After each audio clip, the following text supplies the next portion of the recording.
మీదకు వచ్చావు? నువ్వెప్పుడు దిగంబరవై ఉన్నావు? నీవెప్పుడు చెరసాలలో ఉన్నావు? నీవెప్పుడు రోగివై ఉన్నావు? నీకు మేమెప్పుడు సహాయం చేసామయ్యా అని ఈ గొర్రెలు అడిగితేనంట అందుకు రాజు దేవుడు యేసుక్రీస్తు ప్రభువారు వారికి చెప్తున్నటువంటి ఆన్సర్ వినండి. మిక్కిలి అల్పులైన, ఇదిగో మిక్కిలి అల్పులైన ఈ నా సహోదరులలో ఒకనికి మీరు చేసితిరి గనుక నాకు చేసితిరని మీతో నిశ్చయముగా చెప్పుచున్నానని నేను చప్పట్లు కొట్టి దేవుని మహిమపరచు. అంత గొప్ప దేవునికి వస్త్రాలు ఇవ్వగలిగిన శక్తి ఎవరికుందంటే నీకు నాకు ప్రభు ఇచ్చాడు. ఒక సహోదరంట ప్రార్థన చేస్తుందట. దేవుణ్ణి చూడాలని ఎవరికి ఉండదు, దేవుని చూడాలని అందరికీ ఉంటది. దేవుడికి భోజనం పెట్టాలని ఎవరికి ఉండదు, దేవునికి భోజనం పెట్టాలని అందరికీ ఉంటది. ఒక సహోదరి దివారాత్రులు ప్రార్థన చేస్తుందట. దేవా, నువ్వు నా ఇంటికి రావాలి, నేను నీకు భోజనం పెట్టాలి, నీతో నేను కడుపారా మాట్లాడుకోవాలయ్యా, నీకు మంచి వస్త్రాలు కొంటానయ్యా, నువ్వు ఒక్కసారి నా ఇంటికి రాయ్యా అని ప్రార్థన చేస్తుందట ఒక సహోదరి. దేవుడు తన స్వరం ద్వారా మాట్లాడాడట. సహోదరి, రేపటి కాల సమయంలో నేను నీ గృహానికి వస్తున్నాను అని ఒక స్వరం వినబడిందట. తెల్లవారుజామునే లేచిందట. తన ఇల్లు గుమ్మాలు అన్ని కడిగేసుకుందట. అన్ని కడిగేసుకొని ఆ యొక్క సహోదరి అంట బజార్కి వెళ్ళిపోయిందట. మటను, చికెను, తనకున్నటువంటి స్తోమతను బట్టి అన్ని తెచ్చిందంట. ఒకవేళ యేసు ప్రభు నాన్ వెజ్ తింటాడో వెజిటేబుల్స్ కూడా పట్టుకొచ్చిందంట. ఎన్ని వంటలైతే చేయగలదో అన్ని వంటలు చేసి రెడీగా సర్దిందట. ఎవరి కోసం? యేసయ్య వస్తాడని చెప్పి సర్దింది. బానే ఉంది.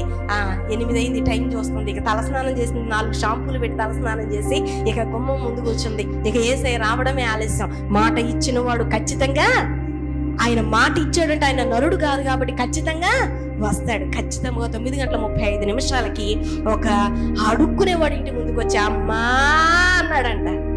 అనగానే ఈవిడికి అరికాల్లో నుంచి ఆయన ఎవరికో వద్ద చూడండి, నరం వెళ్ళేలా ఇక్కడికి వచ్చింది. అలాగొచ్చిందంట. ఎందుకని? శుభమాని దేవుడు వస్తాడు అనుకుంటే అదే టైం కడుక్కునేవాడు ఆపసేకును వీడొచ్చాడని చెప్పేసి పెద్ద నోరు వేసుకొని ఒక కర్ర వేసుకొని బయటికి వెళ్ళిందంట. పోదలవా, పొద్దున్నే ఏ ఇల్లు లేనట్టు నా ఇంటికే వచ్చావు నువ్వు అని చెప్పంట. ఆ కర్ర పెట్టుకొని అంత దూరం తరిమిందంట. కొంచెం అన్నం పెట్టమ్మా, అసలు వంట అవ్వలేదు, పొయ్యేలు ఎచ్చలేదు అంటుందంట. మా తల్లి వెళ్ళిపోయాడు. మోకరించి ప్రార్థన చేస్తుందట. ప్రభువా, నువ్వు నా ఇంటికి వస్తానని చెప్పావు, నువ్వు అబద్ధికుడు అవుతావు ప్రభువా, టైం అయిపోతుంది, వేడి చల్లారిపోతుంది. అక్కడ వేడి చల్లారిందంటే ఇంకేం లేదు. ఇక నేను చేసిన వంటలే అంతంత మాత్రం. వేడి చల్లారితే అసలు బాగోదు. నేను కూడా అంతే, ఏదన్నా వండేనంటే వేడికి తినేయాలంట, చల్లారితే బాగోదంట. ఆ సహోదరి కూడా అలాంటిదంట. చల్లారితే బాగోదు ప్రభా, వచ్చేయాలంటుందంట. నువ్వు వచ్చేయాలంటుందంట. 10:40 కంట డోరు శబ్దమైంది. ఆమె కొండంత ఆశతో లేచిందంట. తలుపు తీసిందంట. ఏ సంఘానికైతే వెళ్తుందో ఆ సంఘ కాపరి దైవజనుడు వచ్చాడంటే ఇంటి ముందు బైబిల్ పట్టుకుని నిలబడ్డాడంట. ఆవిడికి మళ్ళీ అరికాల్లో నుంచి వచ్చేసి ఇక్కడ మండిందంట. ఎందుకని? చాలా మంది మనసులు ఎలా ఉంటాయంటే దైవజనుడు ఇంటికి వస్తే కానుక ఇవ్వాలని చెప్పి చాలా మంది ప్రార్థన కూడా చేయించుకోరండి.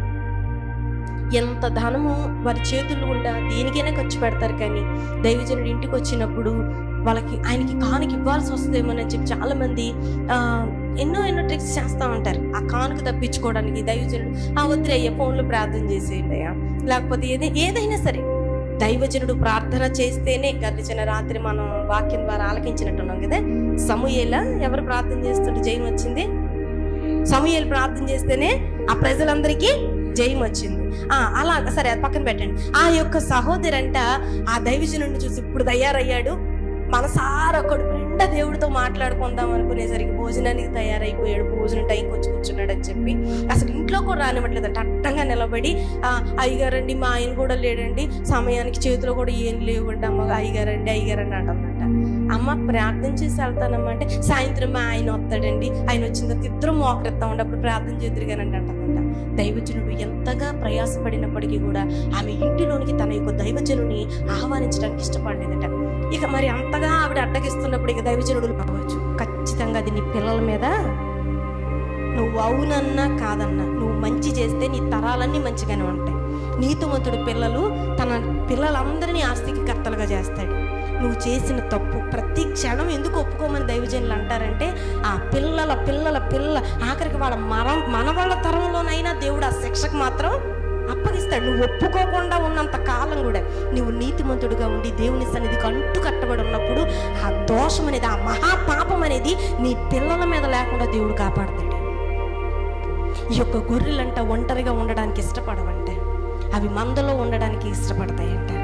గొర్రెలకి చెవులు, మొహము, తోక అన్నీ కిందకే ఉంటాయంట. మేకలకి కిందకు ఉంటాయా? మీ దేశంలో కిందకు ఉంటాయా? మా దేశంలో అన్నీ పైకే ఉంటాయి. గర్వంగా చూస్తుంది, గర్వంగా మాట్లాడింది.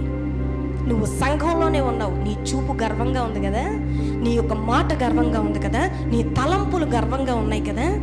మేక అన్నీ తలదించుకున్నాడు. ఒక యంత్రం పాడైపోయింది అని తెలుసుకోవాలి అంటే దానిలో నుండి విచిత్రమైన పెద్ద పెద్ద శబ్దాలు వస్తాయంట.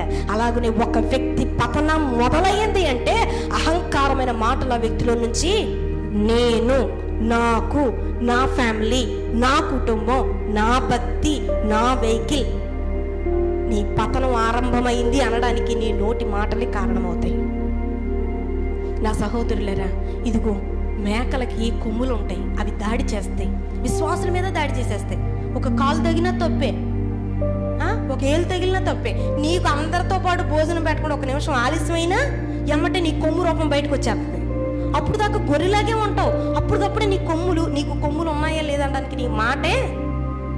గొర్రెలు మాత్రం వాటికి ఏం జరిగినా జరగకపోయినా అవి తలదించుకుని వెళ్ళిపోతాయంట. దేవుడు చూస్తాడని నేనంట. నిజంగా నిన్ను బాధ పెట్టేవాళ్ళు సంఘంలో కావచ్చు, బయట కావచ్చు ఉన్నప్పటికీ కూడా నువ్వు తలదించుకొని గొర్రెలాగా బతికితే రేపు దేవుని కుడి పక్కన గొర్రెల గుంపులో ఉంటావు.